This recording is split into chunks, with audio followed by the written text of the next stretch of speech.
आज आपण बनवणार आहोत सोड्यांची खिचडी. त्याच्यासाठी मी इथे सोडे घेतलेले आहेत. आणि 1 वाटी सोडे मी स्वच्छ पाण्याने धुवून भिजत ठेवलेले आहेत. त्याच वाटीच्या मापाने मी ते 2 वाटी तांदूळ घेतलेले आहेत. ते सुद्धा आपण स्वच्छ धुवून घेणार आहोत. तांदूळ आणि सोडे हे 10 मिनिटं आपण भिजवून घेणार आहोत. तांदूळ आपण स्वच्छ धुवून घेतलेले आहेत. इथे मी वाडा कोलम वापरलेला आहे. तिथे तुम्ही बासमती राईस सुद्धा वापरू शकता.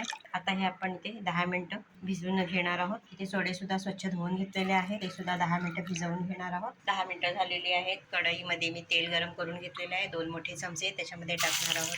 बारीक चिरलेला लसूण, बारीक चिरलेली हिरवी मिरची, त्यातच टाकणार बारीक चिरलेला टोमॅटो, बारीक चिरलेला कांदा. सर्व जिन्नस व्यवस्थित मिक्स करून घ्यायचे आहे. काही सेकंद झालेली आहे. कांदा टोमॅटो व्यवस्थित शिजलेला आहे. त्याच्यामध्येच आपण टाकणार आहोत आलं लसूणची पेस्ट. व्यवस्थित परतून घ्यायचं आहे. टाकणार आहोत सोडे, तेही त्याच्यामध्ये व्यवस्थित परतवून घ्यायचे आहेत. व्यवस्थित परतवून झालेला आहे.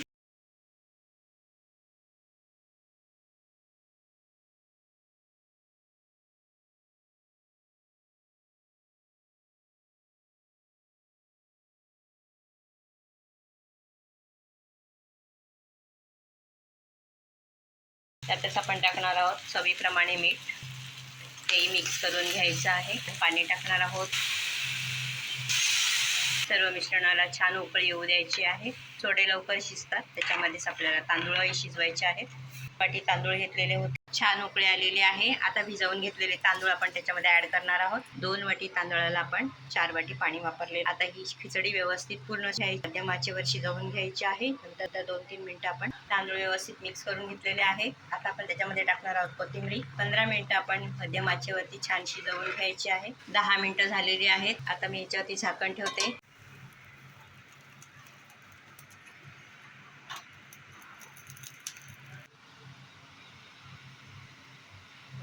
खिचडी बनवून तयार आहे. आता मी सर्विंग प्लेटमध्ये काढून घेते. ही झटपट बनणारी सोड्याची खिचडी एकदा नक्की ट्राय करा. आवडल्यास व्हिडिओ खाली लाईक करा, फॅमिलीबरोबर शेअर करा, कमेंट करायला विसरू नका. धन्यवाद.